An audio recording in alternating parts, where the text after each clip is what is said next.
Perkenalkan, nama saya Iketut Agus Aditya Putra, sering dipanggil Ketut Agus. Asal kamu dari mana? Oh, asal dari Denpasar, Bali.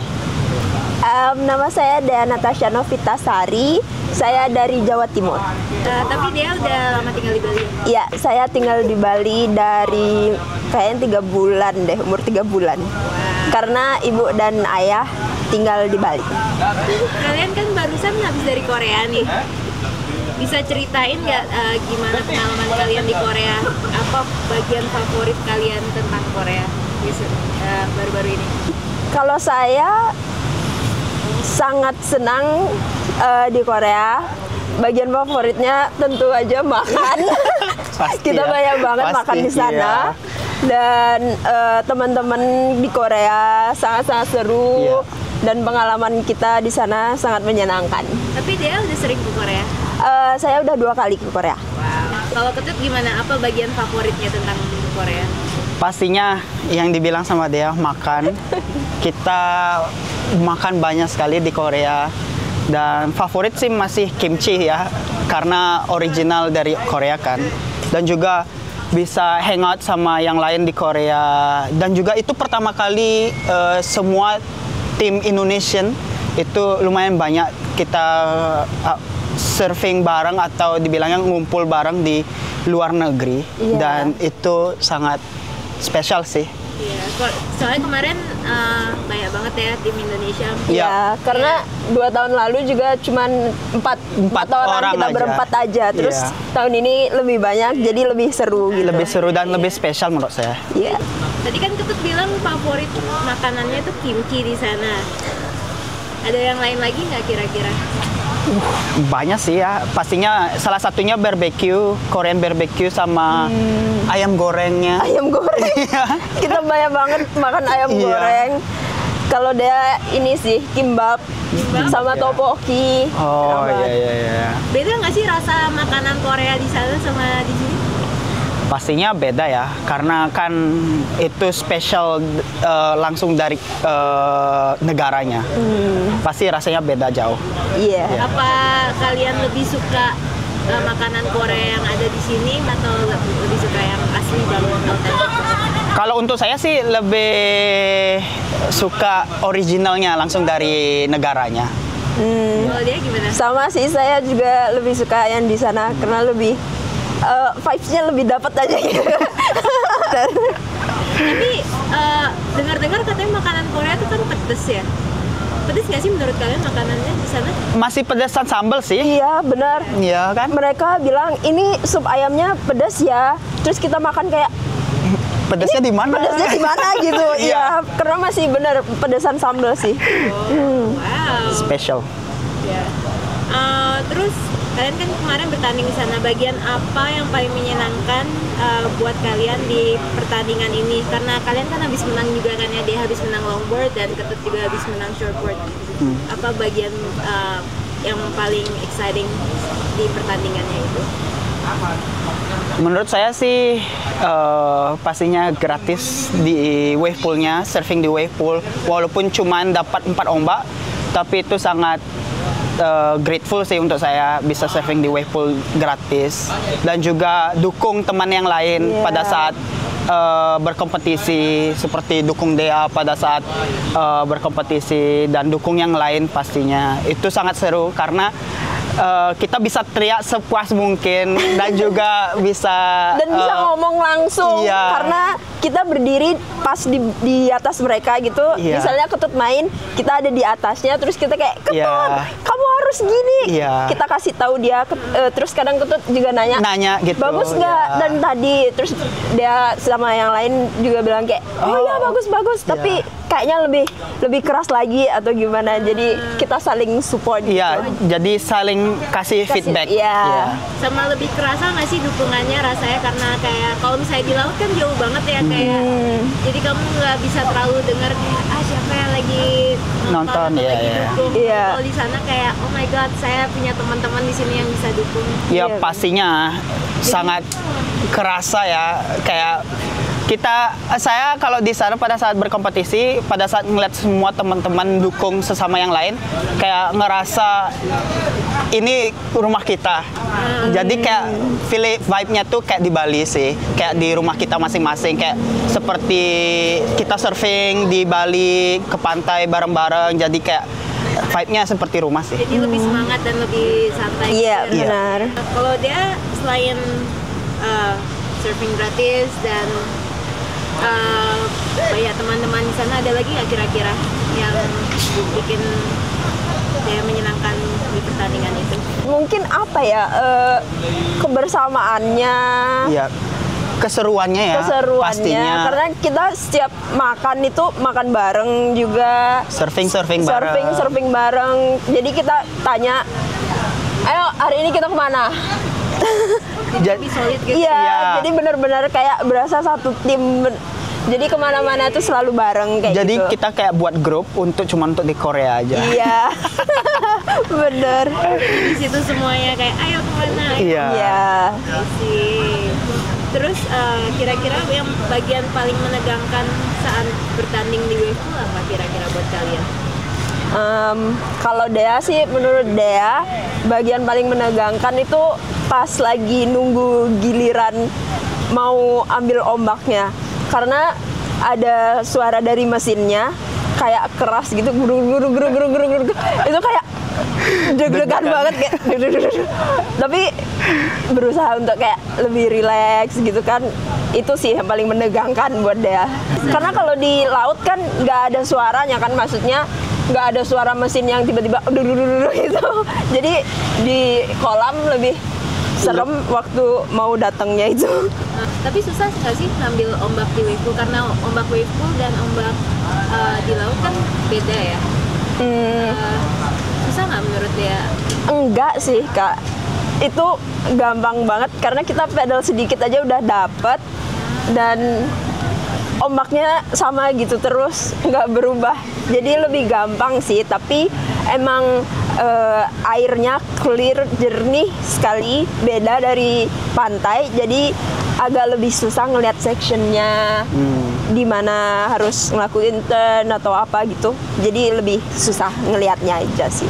Kalau buat Ketut, yang bagian paling menegangkan saat bertanding di wave pool kira-kira apa? Kalau saya sih beda ya sama Dea, karena Dea berkompetisi di longboard, kalau saya kan di shortboard. Dan menurut saya hal yang menegangkan pada saat lawan saya membutuhkan skor, dan dia surfingnya bagus banget. Dibilangnya semua surfer surfing di wave pool itu semua bisa surfing ya, dan surfingnya bagus banget gimana ya, dibilangnya udah top dunia lah dibilangnya. Dan dia punya kesempatan terakhir untuk mendapatkan skor, dan pada saat dia surfing dan membuat manuver di ombak itu, karena setiap ombak kan yang seperti dibilangnya sama dia, semua ombak itu sama kan. Jadi dia sudah tahu trik apa yang harus dilakukan untuk mendapatkan skor itu. Jadi di sana saya deg-degan menunggu skornya keluar dan segala macam. Itu sih yang paling menegangkan. Iya. Seperti saya pada saat di semifinal, kalau nggak salah musuh butuh 7,4, dan ombak terakhirnya dia melakukan sangat-sangat perfect. Saya kira dia bakalan mendapatkan skor, karena saya cuman dapat backup skor itu 6,8 kalau tidak salah, dan saya punya high score di sana sih 8,27. Tapi masih ada deg-degan karena dia punya last chance untuk mendapatkan poin tersebut. Jadi saya kayak nunggu di pinggir dan melihat dia performance di ombak tersebut. Ya, itu sangat menegangkan, dan juga dia surfingnya sangat bagus, dan juga dia bisa membuat manuver yang lumayan kritikal dibilangnya. Pada saat finishing juga complete. Itu sih sangat hampir jantung saya copot sih. Tapi akhirnya ternyata dia nggak dapet ya? Iya. Oke. Pada akhirnya dia nggak dapat skornya dan akhirnya saya melaju ke babak final. Tapi menurut kalian mana lebih susah? Main di ombak wave pool atau di ombak di laut? Kalau saya sih susah di wave pool ya, karena nggak ada kadar garamnya dan juga floatingnya sangat rendah. Karena kita kan surfing di klorin ya, dan kita harus adjust board mana yang harus dipakai di wave pool juga, dan juga seperti apa surfingnya, dan pastinya emang sulit walaupun ombaknya sama semua. Semua orang melihat kayak, oh gampang ya surfing wave pool, ombaknya semua sama, nggak perlu nunggu ombak dan pasti dapat ombak. Tapi pada saat dapat ombak itu emang susah sih pas waktu riding di ombak itu, karena kan kadar floatingnya itu tidak ada. Jadi beda rasanya ya? Beda banget seperti yang di laut. Karena kalau surfing di laut itu kan kadar garamnya ada dan juga lebih floating. Jadi kita juga bisa adjust board yang mana harus dipakai. Gampang lah dibilangnya. Kalau di wave pool itu kita harus adjustnya mungkin hampir 4 harian lah dibilangnya untuk mendapatkan feeling boardnya. Iya. Kalau buat dia mana lebih suka main di wave pool atau di ombak beneran, mana lebih susah? Kalau lebih susah, seperti kata Ketut, ya bener di wave pool. Emang kelihatannya kayak gampang banget kan? Gitu kan, karena ombaknya sama semua. Tapi pas kita coba, itu susah banget. Dia waktu pertama main 2 tahun lalu, dia nose dive. Karena beda sekali. Kelihatannya ombaknya kayak nggak power, kayak kan? Mellow, tetap kayak gitu. Tapi pas kita coba, power banget. Terus dia nyungsep. Terus kelihatannya emang biasa aja ya. Airnya juga karena jernih, jadi nggak terlalu kelihatan gitu. Tapi ya di wave pool itu sebenarnya susah, meskipun terlihatnya tidak susah. Kemarin aku lihat itu juga kelihatannya cepat gitu ya. Mungkin kalau di longboard lebih lebih mellow untuk di longboardnya, karena tapi 2 tahun yang lalu mereka pakai yang T1 itu lebih cepat dan lebih power. Jadi tahun ini mereka turunin, mereka pakai setting baru M4 long itu untuk longboard, jadi lebih mellow sih, lebih nggak terlalu power gitu. Jadi lebih oke lah ya tahun ini. Iya, jadi lebih bagus ya. Ya tahun ini dia nggak ada nyungsepnya sih untungnya. Karena tahun lalu juga 2 tahun yang lalu dia juga waktu kontes sempat miss wave. Jadi pas pedal terus berdiri udah hilang gitu, kayak nggak tahu kenapa, kayak belum berdiri malah langsung ke sana. Terus jadi kayak jadi dia cuma dapat, kan itu ada 4 kesempatan kan, 4 ombak. Jadi dia cuma ada 3 ombak aja. Oh, karena dia iya, karena dia nggak dapat 1 ombak itu. Dia kira ombaknya itu kan power. Jadi dia santai gitu, pedalnya kayak pelan-pelan gitu. Ternyata nggak dapet gitu. Tapi untungnya tahun ini enggak gitu kan. Udah belajar lah ya. Iya. Belajar banget sih. Bagaimana kira-kira rasanya tahun ini di Korea dibanding sama tahun 2003? Terus gimana pengalaman kalian berselancar dengan cuaca yang dingin gitu ya, apalagi di wave pool kan lumayan dingin ya, dan menggunakan wetsuit. Gimana perbedaannya? Perbedaannya sangat jauh ya, karena pada saat di tahun 2023 itu emang benar-benar dinginnya parah banget. Iya, itu dingin banget. Pada saat kita free surfing aja untuk praktis, untuk latihan, untuk persiapan kompetisi itu, kita harus pakai gloves, pakai boots. Jadi kan kita juga nggak bisa ngerasain papan sebenarnya. Pada saat kita berdiri, kita nggak ada feelingnya. Jadi kita cuman kira-kirain aja. Iya, jadi kita pakai pikiran, oh oke, segini, oke ini board bagus. Dan juga bener-bener ekstrim sih itu dibilangnya dinginnya, sumpah. Karena waktu itu Salju juga ya, turun salju Iya. pada saat hari pertama event mulai. Iya benar. Itu suatu kebanggaan juga. Ya, kita nggak pernah ya. salju kan, ya. Dan juga kita itu pertama kali juga kan surfing di wave pool. Jadi kayak kita excited melihat snowing. Jadi kayak luar biasa sih. Iya. Something new lah dibilangnya. Dan juga pada saat free surfing, pada saat kita latihan, saya merasa pada saat saya duck dive itu dibilangnya nyelam. Dingin banget. Oh, itu kepala pening banget. Itu udah nggak kayak saya nggak mau surfing lagi, tapi saya sudah di air gimana ya ini. Saking dinginnya gitu. Saking dinginnya, Wah, gila bisa sih itu. bayangin sih. Dan juga di tahun ini saya dapat kabar sebelum event mulai, saya dapat kabar bakalan ada event pada saat summer. Jadi saya excited banget karena nggak perlu wetsuit, nggak perlu kedinginan, nggak perlu pakai gloves. Jadi kita cuma pakai board short dan kita bisa ngerasain apa itu surfing wave pool pakai board short.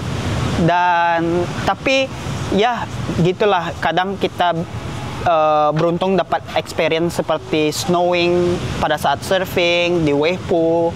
Kita juga dapat experience di wave pool pada saat summer cuman pakai board short, nggak perlu kedinginan. Jadi ya pastinya grateful sih untuk semuanya. Saya pasti ready sih untuk semuanya. Itu Ya. lebih suka main di wave pool pas winter atau pas summer? Pastinya sih summer ya, karena kan bisa enjoy setiap ombak. Kalau pada saat winter kan kita kedinginan, nggak bisa enjoy. fokus juga ya. Iya benar sekali. Pada saat event mulai itu dibilangnya pada saat winter 2023 itu dibilangnya airnya bakalan dihangatin, tapi nggak sehangat saya kira. Tetap dingin. Tetap dingin. Karena kan kita besar di tropical ya, di daerah tropical, dan itu kita nggak pernah ngerasain sedingin itu. Dan kita surfing pada saat winter juga itu, jadi kita kayak ini dihangatin tapi kita masih merasa dingin banget. Iya benar. Jadi Apalagi ada angin gitu nggak sih yang bikin oh iya ya, dingin? lupa sih itu sama anginnya. Saking dinginnya sampai lupa saya. Kalau dia gimana? Itu 2023 itu pertama kali dia pakai full suit 5 mili, terus pakai glove, pakai boots, dia pakai hoodie juga. Karena iya lengkap banget. Itu dipinjemin sih sama temen dia yang di Korea. Itu bener-bener pertama kali dia ngerasain pakai full kayak gitu, dan susahnya makainya, ngelepasnya itu bener-bener kayak wah ini keren sih. Karena di air itu kayak nggak ngerasain tangan itu nggak terasa, bener. Padahal udah pakai glove gitu Kak, tapi kayak nggak ngerasa banget. Terus waktu jatuh, apalagi waktu kita jatuh, kepalanya rasanya kayak dingin banget ya. Meskipun udah pakai hoodie gitu. Udah pakai hoodie gitu tetep Pastinya, dingin karena kan banget. ekstrim banget ya dibilangnya untuk kita, ya dinginnya itu. Iya, karena waktu itu kayak sempet -5 gitu. Iya, nggak sih? bener sekali. Iya, Iya. sempet kayak gitu. Terus waktu itu di wave park kita cuma surfing 1 jam, tapi badan dia ngerasa kayak dia udah surfing 1 hari. Saking dinginnya. Karena saking dinginnya, karena nggak pernah pakai wetsuit juga, jadi kayak pedal mungkin berat. Jadi geraknya itu kayak robot gitu. Lebih cepat kecapeknya ya. Iya, cepet banget capek. Apalagi wetsuitnya tebel banget. Wetsuitnya Iya, tebal banget. tebal banget Dia itu. pakai 5 mili Iya. dan ngelepasnya susah banget sih itu. Tapi kalau dibandingin sama 2 tahun lalu itu kita kedinginan. Tapi di Iya. tahun ini kita kepanasan ya. Tahun ini bener, jadi awal kayak hari-hari pertama itu hujan. Iya, hujan, Kita kayak, oke. ya, katanya panas, Iya. tapi kok hujan. Jadi hujan terus. Pas final day Pas aja ya. final day Itu bener-bener gila. lebih panas dari Bali. Jadi kita nonton tuh kayak aduh, topi. Kalau bisa pakai payung karena panas banget. Panas banget ya. Iya, jadi benar-benar berbeda gitu. Beda banget ya. Jadi Ekstrim ya beda. iya. Itu panas banget. Cuacanya emang ekstrim sih kalau di sana di Korea tuh. Sih. Tapi kalau misalnya udah masuk air gitu, pas panas-panas gitu, lebih dingin atau gimana? Atau sama aja tuh? Dibilangnya sih sejuk ya. Sejuk ya. Iya, karena airnya lebih dingin Lebih dingin sedikit sih, ya. iya. Mungkin sama seperti temperature yang ada di Bali sih. Oh gitu. Iya. Iya. Jadi kayak semua yang nonton tuh pasti berendaman di air kolam Oh, iya? itu ya. Semua kayak mandi, nonton hitnya, mandi, nonton hitnya seperti itu Iya. sih. Saking panasnya. Panas banget. Ekstrim Terus sih. itu semuanya langsung sunburn loh, Kak. Iya, di hari Iya, itu semua. di hari itu. Iya. Karena panasnya cuma pas final day aja. Iya. Sebelum final day bener-bener Bener yang kayak hujan. hujan, mendung, nggak ada matahari. Badai. Iya. Kita juga sempat free surfing latihan iya. badai-badai Malam ya jam 11 malam. Iya, jam 11 malam. Kita dapatnya slotnya jam Iya, segitu ya. jam 11 malam. Iya, 11 malam. Dan itu petir, Iya. hujan, angin. Gila itu. Dia yang nonton kayak, "Hah, ini bahaya nggak sih?" gitu kan. Karena ada petirnya gitu Iya. kan. Tapi seru sih bisa surfing pada saat badai. Tapi untungnya sama teman-teman yang lain kan. Jadi kayak nggak takut. Kalau misalnya saya sendiri doang sih, saya nggak mau. Mending saya diem di kamar tidur kan. Ya, Ya, gitu. tapi anginnya ngaruh nggak sih ke ombaknya saat badai gitu? Atau nggak sama sekali? Kalau saya sih kalau di ombak buatan sih nggak terlalu banyak ngaruhnya ya. Bedanya nggak terlalu jauh karena kan ombaknya itu ombak buatan. Jadi setiap ombak tuh sama, cuman ada tiupan angin aja.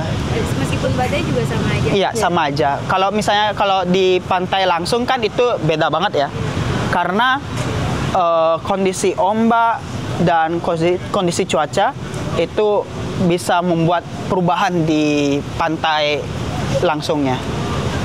Kalau buat longboard gimana? Kira-kira ngaruh nggak? Nggak terlalu sih, Kak, karena kayak anginnya di sana keras, tapi benar-benar nggak buat ombak itu hancur atau berubah gitu.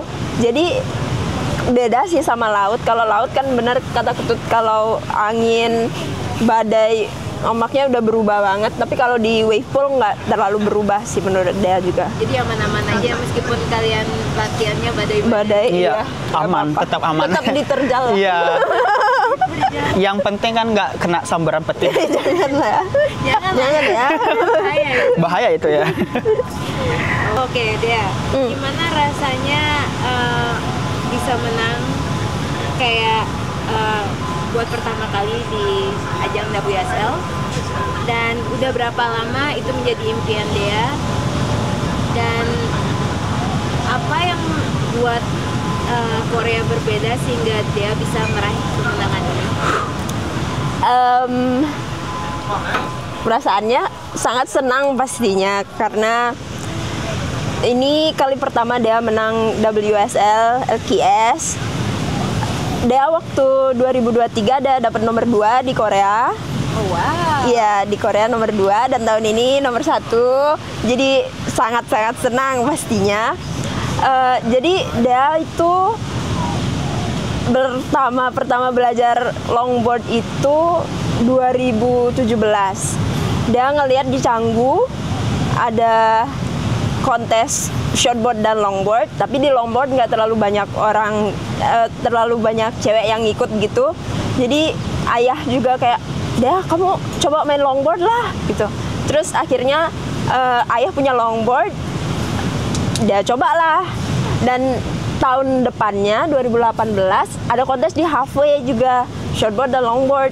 Dia ikut dua-duanya, terus masih kalah kan round kedua karena masih belum terlalu bisa, dan ada kontes lagi di Padma. Nah, waktu itu dia dapat juara 2 dan juara 1-nya Natsumi. Jadi semua orang kaget, terus Om Arya juga kayak, "Ih, kok kamu bisa main longboard?" Karena dia nggak pernah kelihatan main longboard kayak gitu. Terus kayak, "Kok kamu bisa main longboard?" Terus dapat nomor 2. Jadi sejak itu dia dipindahin ke longboard untuk SEA Games. Jadi sebenarnya dia sama Natsumi Hiroka itu udah sering banget kontes bareng dan dia selalu di bawah mereka. Dia belum pernah ngalahin mereka karena mereka emang terbaik di Asia. Jadi waktu menang ini agak kaget gitu karena bisa ngalahin dua-duanya. Tentu kayak seneng banget pastinya. Kalau dibilang dia latihan terus-terusan buat Korea kemarin, sebenarnya enggak, karena dia habis dari Krui dan Nias dan Afulu, dia enggak main longboard selama berapa bulan. Terus dia balik ke Bali, dia cuma latihan 6 hari, main di halfway, main longboard. Terus ke Korea, dia latihan 4 hari, ada mungkin 1 hari 2 kali di wave pool, dan ya. Apalagi sekarang Natsumi nomor 5 kan ya di dunia, jadi pasti rasanya kayak kaget dan seneng banget. Iya benar, karena udah lama banget kayak aku pengen ngalahin dia, masa aku kalah terus kayak gitu. Jadi waktu di final itu benar-benar kayak tahu dia nomor 1, tapi Natsumi juga perlunya sedikit. Jadi dia kayak berdoa, ya ayolah kasih dia menang. Dan waktu di air itu juga dia kasih bicara sama Natsumi. Natsumi, kamu udah di City, mending kasih aku aja ya yang menang. Terus kita kayak ketawa gitu, enggak dia kayak gitu. Kalau Ketut gimana? Ini kan kemenangan terbesar Ketut di WSL. Terus Ketut juga sempat mengalami cedera baru-baru ini. Bisa nggak ceritain tentang cederanya Ketut dan gimana itu bisa terjadi dan gimana pemulihannya, dan apa pas itu Ketut udah ngerasa siap buat berangkat ke Korea? Pertama itu saya injured di tahun 2024, itu tahun lalu, dan itu cedera 2 hari sebelum event Challenge Series mulai, event pertama. Dan pada saat tahun itu saya mendapatkan wildcard untuk mengikuti ajang Challenge Series di tahun 2024. Tapi saya sudah ready untuk semua event itu, dan saya sudah berpikiran saya bakal dapat result yang sangat bagus di Challenge Series. Sayangnya 2 hari sebelum event mulai, saya ada feeling itu saya sudah capek sekali pada saat itu. Tapi saya push untuk Ketut harus melebihi limit, karena di Challenge Series itu ajang yang sangat bergengsi untuk dibilangnya untuk qualified untuk City Championship Tour yang Rio sekarang. Dan pada saat itu saya push terlalu hard, jadi saya melakukan trik yaitu tail blow, dan di sana ada backwash, ombak balik. Jadi pada saat saya tail blow, papan saya ke belakang seperti itu, dan itu ada backwashnya hitting papan belakangnya. Jadi kaki saya itu keangkat. Jadi ligamen saya itu yang depan sama yang belakang itu dibilangnya putus. Jadi saya harus melakukan operasi di sana, dan juga pastinya kenapa saya operasi di Australia, karena pastinya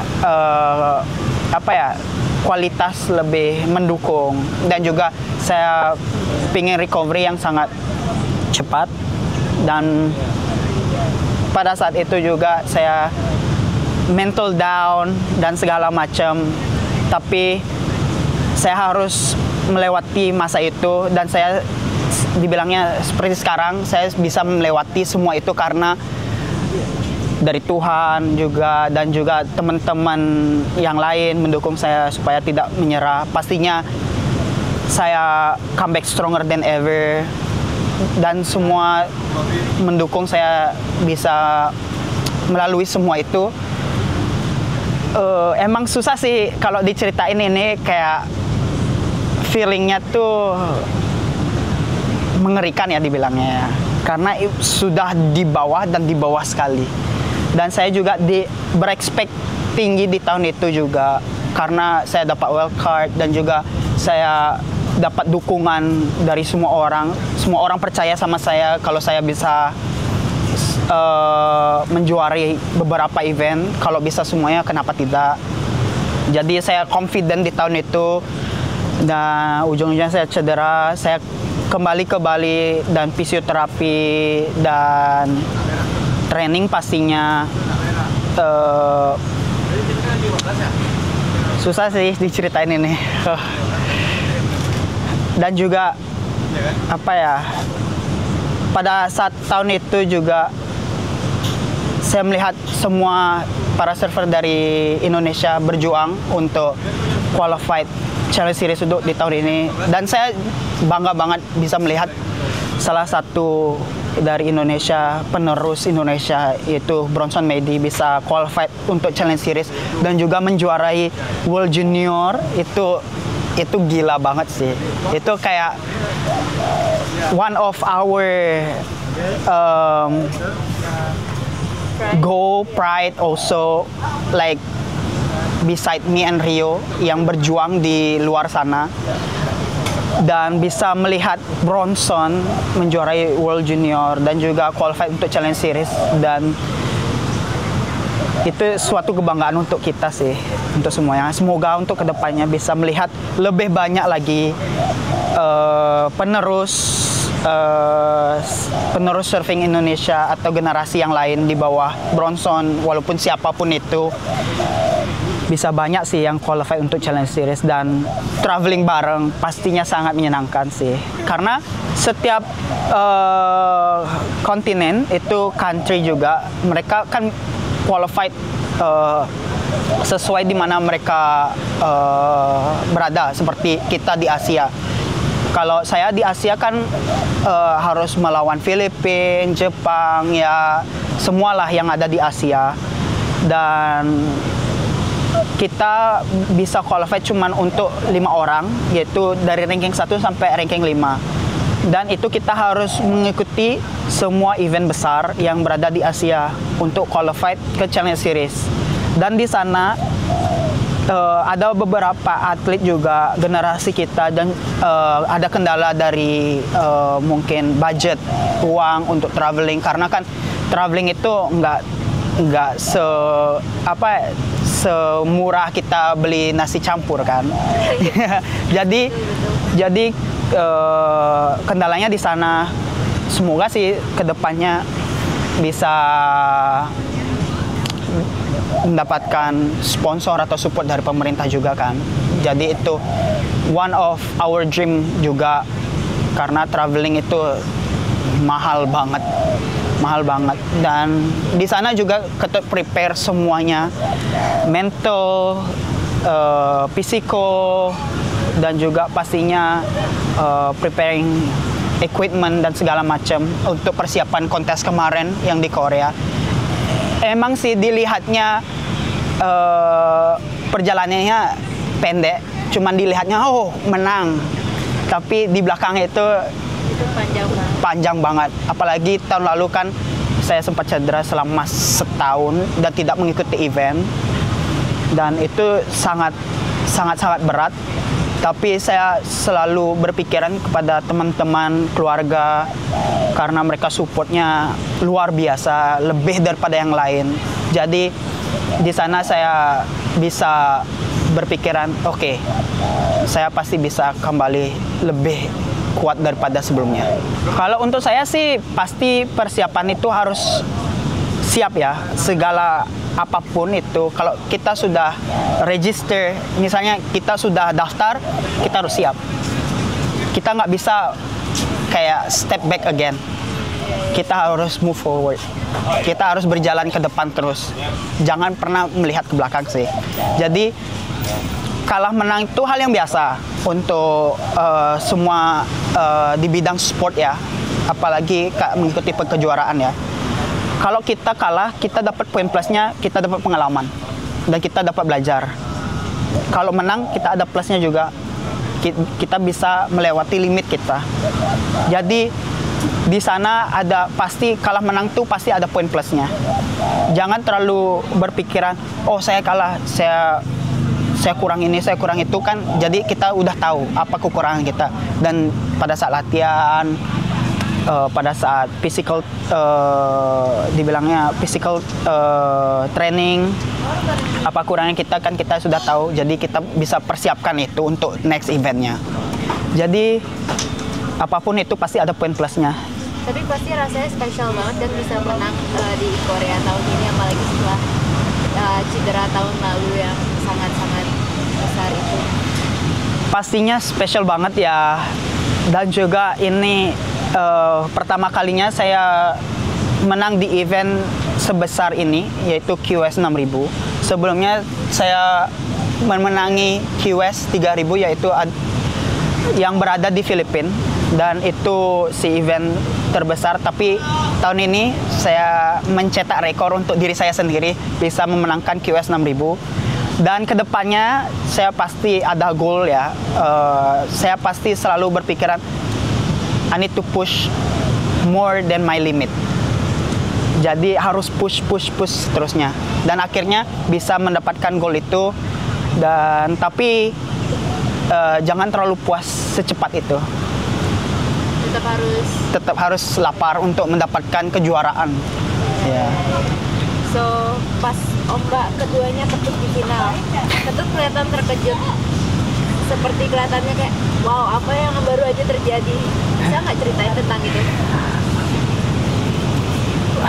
Pertama, itu ombak pertama, saya tidak expect. Saya cuman surfing apapun yang ada di ombak tersebut. Kayak membuat manuver. Jadi, karena saya sudah surfing mungkin beberapa hit sebelumnya, jadi saya confident. Karena sebelum itu saya sudah confident sebelum surfing di final. Saya sudah confident, saya selalu berpikir kayak, oke, just surfing aja, nggak usah berpikir kepada posisi berapa kamu berada, juara berapa. Kamu udah di final, semua final itu susah diraih dan kita cuma bisa enjoy. Di sana saya berpikiran di ombak pertama saya cuma surfing dan itu lebih bagus daripada surfing di hit sebelumnya seperti semifinal, quarter dan sebelumnya. Saya berpikir kayak, oh ini lebih surfing saya lebih 100% nih. Pasti ini lebih besar skornya daripada hit sebelumnya, round sebelumnya. Karena saya dapat high score dari round pertama sampai semifinal itu saya selalu dapat poin besar ya. Dapat 8 poin, 8 poin, 8 poin, seberapa yang penting selalu saya dapat high score. Dan di final itu saya lebih perfect banget surfing saya. Jadi ombak pertama itu saya tidak expect saya mendapatkan 9 poin. Jadi ombak kedua saya kira mendapatkan poin di atas ombak pertama. Jadi saya kaget, tercengang di sana sih. Kayak nggak expect saya surfing segila itu dan sekonsisten itu. Karena konsisten itu sangat susah ya. Dan di final itu saya bangga sih sama diri saya bisa konsisten setiap ombak dan setiap round saya mendapatkan high score. Mungkin karena pas di final Ketut udah di pikiran Ketut, oke, saya udah di final dan saya cuma mau have fun. Benar sekali, pastinya kayak saya sudah di final. Kenapa saya harus takut? Nothing to lose. Saya cuma surfing saja, nggak usah berpikiran kepada result. Saya cuma surfing, just do my best. Seperti itu sih. Ketut sekarang udah berada di ranking pertama nih di QS Asia Region. Kira-kira bagaimana cara Ketut mempertahankan posisi tersebut? Kalau untuk saya sih pastinya having fun saja. Saya seperti jawaban sebelumnya, saya nggak terlalu berpikiran kepada result. Yang penting saya konsisten, karena konsisten itu susah. Fokus ke konsisten aja dulu. Kalau untuk masalah result itu bisa belakangan. Jadi fokus ke konsisten dulu, apapun itu, karena masih ada banyak event. Pastinya saya ingin konsisten di semua event. Dan masalah result sih belakangan aja. Pas di Korea nih, kan banyak orang-orang lokal sana, orang Korea yang support kalian di sana. Bisa nggak sih ceritain gimana awal mula persahabatan itu terjalin, dan gimana rasanya ada tim Korea yang di sana yang mendukung kalian selama event ini? Mungkin dari dia. Mungkin pertama kita ada kenalan dari Halfway ya, event-event di Halfway. Iya, karena ada kontes di Halfway, terus kayak mereka juga ikut kontesnya. Iya, jadi kita kayak surfing bareng gitu sih, kenalan. Karena mereka tinggal di sini juga, jadi kayak kita jadinya berteman gitu. Iya, dari satu ke satu dan yang lain seperti itu. Jadi pada saat kita pergi ke Korea, kita punya banyak family jadinya. Iya. Karena dibilangnya kita harus punya banyak teman di setiap negara. Kalau mencari musuh itu gampang, tapi mencari teman itu susah banget ya. Jadi kita selalu berkenalan sama siapapun itu, seperti Korea. Jadi kita pada saat ke sana kita dihangatkan seperti kita berada di rumah. Iya. Yeah. Dan mereka waktu kita mau ke sana itu mereka udah kayak, oke, kalian mau ke sini gampang kok. Nanti kalau kalian nggak ada tempat tinggal bisa tinggal di sini. Jadi mereka saling ngasih tahu gitu, Kak. Yeah. Misalnya ngasih tahu ke teman-teman lainnya, ini loh anak-anak dari Indo pada mau datang, ayo kita datang nonton. Mereka janjian gitu untuk nonton kita, untuk support kita. Terus mereka bener-bener kayak care banget sih, care banget. Kayak kita itu orang Korea gitu loh, Kak. Sampai orang-orang Korea itu bingung, ini mereka orang Korea apa gimana ya? Soalnya yang support kita bener-bener orang Korea semua gitu. Itu sih surprise ya, kayak banyak banget itu tim Korea itu kayak support untuk nonton kita gitu. Kayak benar-benar kayak keluarga sih dibilangnya. Iya, sangat peduli banget sih sama kita. Spesial banget sih itu, sumpah. Makanya dibilangnya di tahun ini itu sangat-sangat spesial untuk kita. So Kedut, di Wavepool kamu tahu hanya ada beberapa jumlah ombak tertentu yang bisa didapetin setiap orang. Apakah ada pemikiran tentang ombak pesaing lain, atau kamu hanya memikirkan dirimu sendiri aja? Pada saat itu, pada saat final sih saya nggak peduli sama yang lain ya. Saya cuma fokus pada diri saya sendiri. Semakin kita mensupport diri kita sendiri untuk kemenangan, itu sangat important. Karena kalau kita memikirkan lawan, kapan kita bakal menangnya. Jadi kita harus push lebih daripada limit kita, dan juga kita harus support diri kita. Karena kan sebenarnya di sport itu kita melawan diri kita sendiri. Iya. Karena susah controlling mind, mental dan segala macam. Dan orang-orang nggak tahu mental kita seperti apa dan pikiran kita seperti apa kan. Jadi yang tahu itu cuma kita sendiri. Jadi kita harus melawan diri kita sendiri. Kalau buat dia gimana? Bagaimana suasana di air saat final longboard US? Karena kelihatannya sih semua orang tersenyum dan ngobrol gitu ya. Tapi apakah emang bener sesantai itu saat final? Sebenarnya nggak sesantai itu ya, Kak ya. Sebenarnya nggak, karena semuanya sebenarnya fokus banget. Itu mereka kayak bener-bener fokus dan nggak ada ngomong sama sekali. Tapi Dea kalau di Wavepool karena dia udah pernah sebelumnya. Kalau dia diem dan nggak ngomong dan nggak ketawa-ketawa atau bahkan nyanyi, karena dia nyanyi waktu di akhir itu dia nyanyi. Jadi sebelum hit dia ngantuk, terus dia dengerin lagu Kasih Aba-aba sama Garam dan Madu. Jadi waktu di air dia nyanyi itu. Jadi Garam dan Madu sangat membantu dia. Itu sangat membantu banget itu. Dan mereka benar-benar fokus, tapi dia yang kayak ngomong sama mereka, berusaha banget ngomong sama mereka biar dia juga nggak terlalu fokus banget, karena yang dia rasain kalau dia fokus jadi semakin tertekan gitu dianya, jadi makin kayak aduh aku harus ngelakuin ini, aku harus ke ujung, aku harus gini.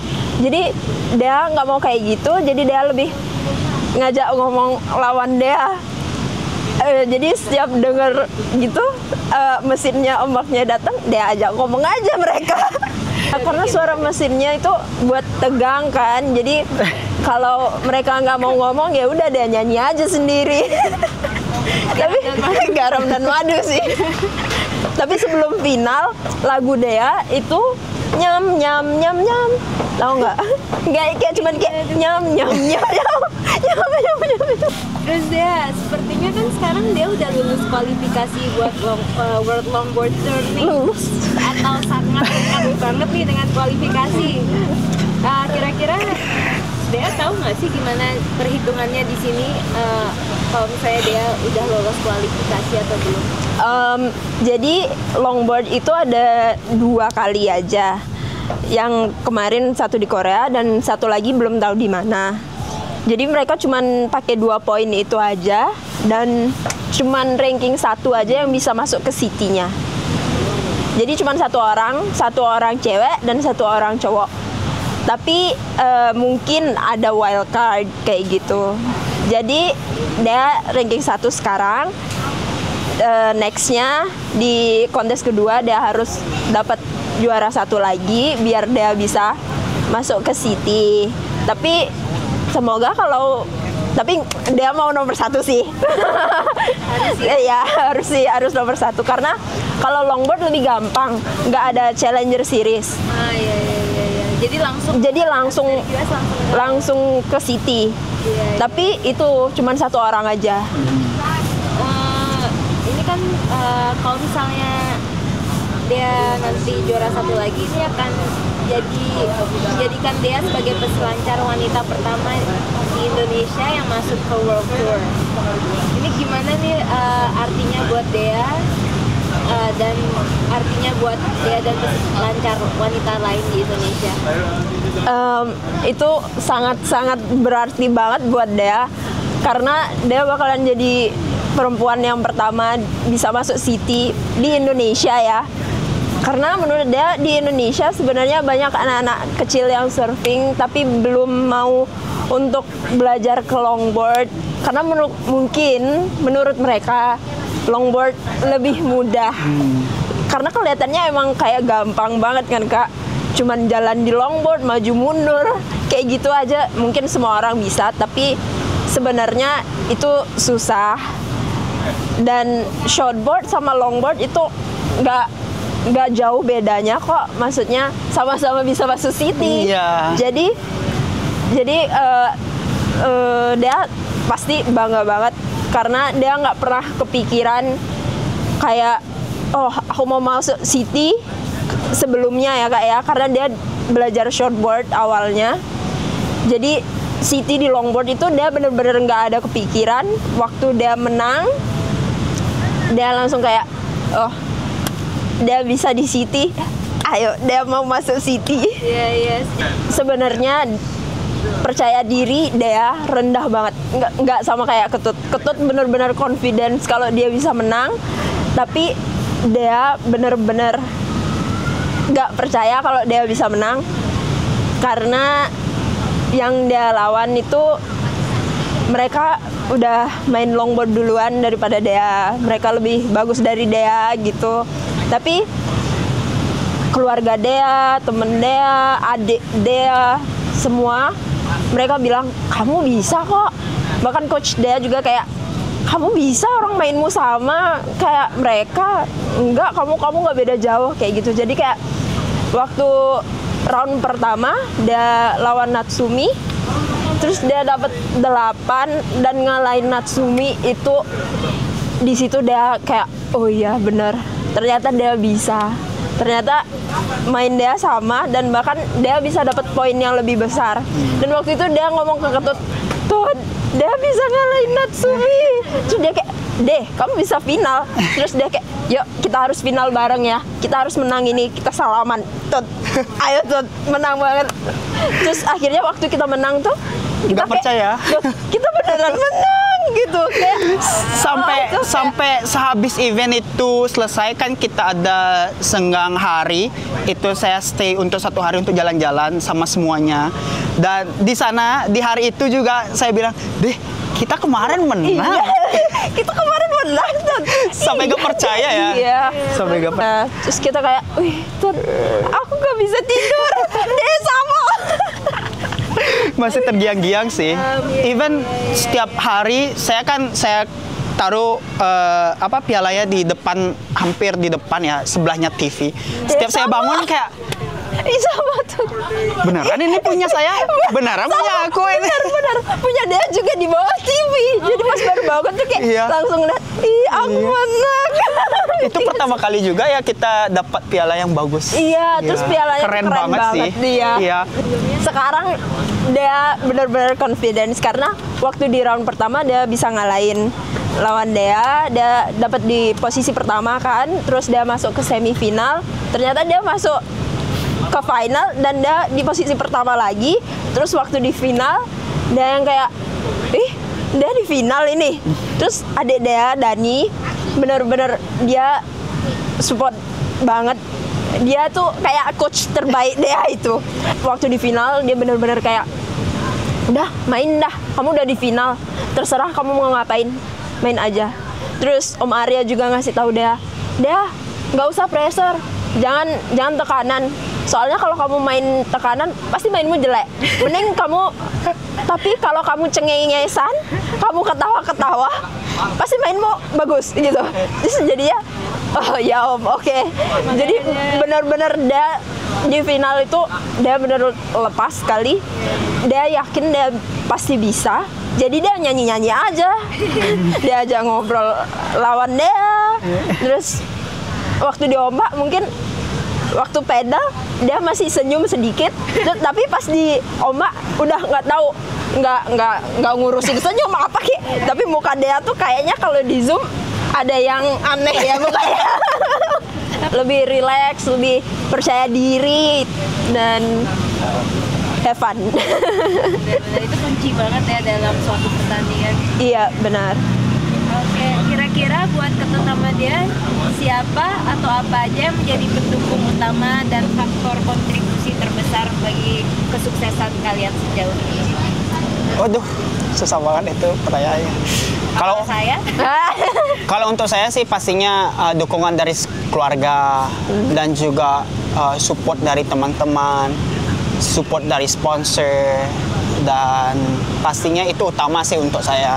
Karena bukan kalau nggak ada mereka, mungkin saya nggak bisa seperti sekarang bisa menjuarai Korea dan dapat support yang sangat luar biasa dari semuanya sih. Itu sih yang untuk mendorong saya bisa mendapatkan juara dan step up ke level yang lebih tinggi lagi. Dan pastinya selalu berdoa kepada Tuhan sih, kayak itu utama sih.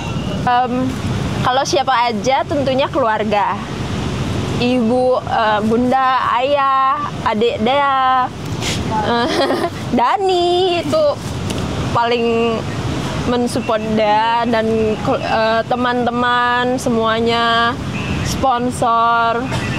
Kalau apa aja itu tentu kerja keras kita sendiri sih Kak. Jadi dari kitanya selalu harus kasih self reward.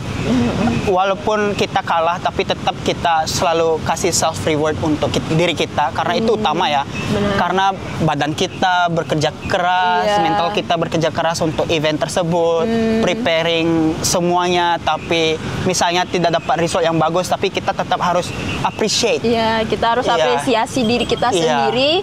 Mungkin bukan waktu itu kita kalah, berarti bukan waktunya kita untuk menang. Iya. Jadi kita harus beralih ke depannya. Jadi Iya, kita like, harus kayak Iya. berinvest untuk ke depannya. Iya. Kalah itu bukan harinya untuk menang, tapi Iya. itu pembelajaran untuk kemenangan. Ya, Kata-kata hari ini, Dia bos. juga kayak gitu. Dia pas final nih, pas menang. Dia tuh kan farming nih. Apa aura farmingnya itu, apa itu sesuatu yang udah dia rencanakan sebelumnya, apa dia udah telah nyiapin, oh kalau pas menang harus farming nih, gimana? Jadi sebenarnya itu Dea, Ketut, Pajar, Dani, Joy, kita kan sering bareng tuh. Terus kita sering ngobrol-ngobrol, terus kayak farming gitu. Nah, mereka bilang nanti klaimnya harus farming ya. Terus dia bilang, oke, kalau dia yang menang nanti dia farming. Oke, nanti siapa yang menang harus farming ya. Nah, jadi pas waktu dia menang kan itu dia masih nunggu ombak dari lawannya juga kan. Jadi nggak bisa waktu berdiri gitu dia langsung ngeklaim farming gitu, karena kan dia belum tahu kalau dia menang. Jadi kita nunggu gitu, nunggu skornya. Habis itu waktu diumumin dia yang menang, langsung dia berdiri aja di papan, karena longboard kan, jadi bisa aja berdiri di longboard, langsung dia Langsung dia farming. farming. Tapi Ketut harusnya ngelakuin juga. Kenapa nih? Karena kita udah berjanji gitu kan, berlima siapa yang menang harus farming. Nah ini nggak tahu kenapa ya. Pertamanya ya final itu terlalu excited ya, terlalu excited dan nggak tahu mau ngelakuin apa. Tapi final itu achievement yang sangat besar ya untuk saya, karena itu pun besar. Jadi saya nggak tahu mau klaim seperti apa. Jadi saya cuman pegang kepala, cuman sama ini. Nah jadi sekarang kamu tuh harus farming di sini. Ayo. Berdua dia. Ketut, bentar lagi kan ada Ripple Padang Cup nih. Apa arti buat Ketut bisa berselancar di Ripple Cup Padang? Pastinya sih kayak itu laga yang bergengsi untuk Indonesia ya. Pastinya utama Bali, karena Padang-Padang itu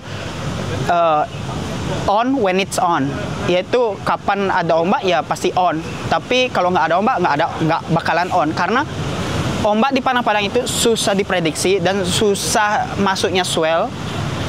Dibilangnya kalau Padang-Padang itu surganya para barrel hunter ya, one of the best place to get barrel. Jadi kalau saya masuk ke main event Padang-Padang, pastinya sangat luar biasa, karena surfing di Padang-Padang cuma 4 orang dan bisa menjuarai misalnya Padang-Padang itu sesuatu hal yang baru ya, karena itu trofi bisa dibilang piala bergilir, karena setiap menang itu kita bisa taruh nama kita dan tahun kita menangnya. Ya, jadi saya pengen sih ngukir nama saya di piala tersebut. Jadi Padang-Padang untuk saya special event, karena setiap free surfing di sana itu emang gila sih, itu ramainya, karena kan semua pasti pingin coba barrel di Padang-Padang, karena Padang-Padang itu spesial banget sih tempatnya. Kira-kira udah berapa lama Ketut sama Ripple? Wow, saya bersama Ripple sudah hampir 15 tahun, mungkin mau ke jalan 16 tahun. Itu lumayan lama sih. Kira-kira apa rencana kalian buat sisa tahun ini, dan kalian mau ngelakuin apa selanjutnya setelah ini? Kalau dia surfing aja sih, ikutin kontes-kontes. Tapi dia bakalan lebih fokus yang di LKS-nya karena lagi satu dan dia harus melakukan yang terbaik di situ, tapi dia juga kayak nggak terlalu pressure banget di situ. Ya, jadi surfing aja sih. Kalau buat Ketut gimana? Apa sih rencana tahun ini? Dan apa selanjutnya? Untuk rencana tahun ini pastinya mengikuti event selanjutnya dan bisa menjuarainya lagi, karena itu part of my goal for this year. Jadi fokus surfing, physical training, dan ya having fun aja sih, nggak terlalu stres untuk event selanjutnya. Pastinya pengen dapetin trofi Asianya lagi sih. Ya. Jadi sisa tahun untuk tahun ini sih cuman surfing, training, having fun sama teman. Pastinya selalu kasih self reward, itu utama. Ya pastinya hangout pasti sama teman-teman. Yes. Bisa nggak kalian ninggalin satu nasihat untuk para peselancar muda manapun yang ingin mengikuti jejak kalian? Farming. Silakan. Silakan. Jangan menyerah, pastinya kalah menang itu hal biasa. Kalah menang itu pasti ada poin plusnya. Jangan menyerah. Kalau misalnya kalah itu ada poin plusnya, kamu bisa belajar dan melanjuti untuk event selanjutnya yang bisa mendapatkan result yang lebih bagus daripada event sebelumnya. Jadi jangan terlalu berfokus kepada bad resultnya, tapi selalu fokus kepada kedepannya untuk mendapatkan good result. Dan selalu appreciate what you do. Give to yourself a self reward. Pastinya itu membuat mental kamu gak down. Jadi selalu fokus kepada diri kamu sendiri. Jangan terlalu fokus kepada orang lain. Fokus ke diri sendiri dulu. Dan kalau sudah bisa fokus ke diri sendiri, baru bisa fokus ke orang lain. Nice. Kalau dia gimana? Ya, adik-adik dengarkan kata nasihat kakak Ketut. Kalau dari Dea sih, untuk cewek di Indo, kalau bisa mulai main longboard deh. Biar dia ada temen juga, jadi biar lebih banyak yang main longboard. Karena sebenarnya sama aja shortboard sama longboard. Emang mungkin awal-awal kalian jatuh terus karena susah atau gimana, tapi jangan nyerah lah. Dia juga menang, kelihatannya mungkin menang terus, tapi sebenarnya dia banyak kalahnya juga. Dia kerja keras banget buat menang ini, dan dia harap lebih banyak cewek-cewek yang ikut longboard dan belajar lebih baik lagi biar bisa. Jadi biar dia waktu trip itu ada temen, karena temen dia cowok-cowok semua atau enggak yang shortboard ya, kan dia beda sendiri jadinya. Jadi semangat, jangan nyerah. Kalah menang itu udah biasa. Kalau kalah berarti kalian harus perbaiki apa yang buat kalian kalah, dan itu adalah pembelajaran yang sangat besar untuk kalian. Jadi semangat, kalian pasti bisa. Yeah. Kita pasti bisa. The more work hard, the more close to the goal. Yes. Alright, terima kasih banyak ya. Terima kasih banyak Ketut. Terima kasih. Ya. Good luck buat kontes selanjutnya, buat apapun rencana tahun ini. Yeah. Dea, semoga bisa qualify. Amin. Dan Ketut semoga bisa terus dapat result yang bagus di kontes-kontes selanjutnya juga. Terima kasih banyak. Terima kasih.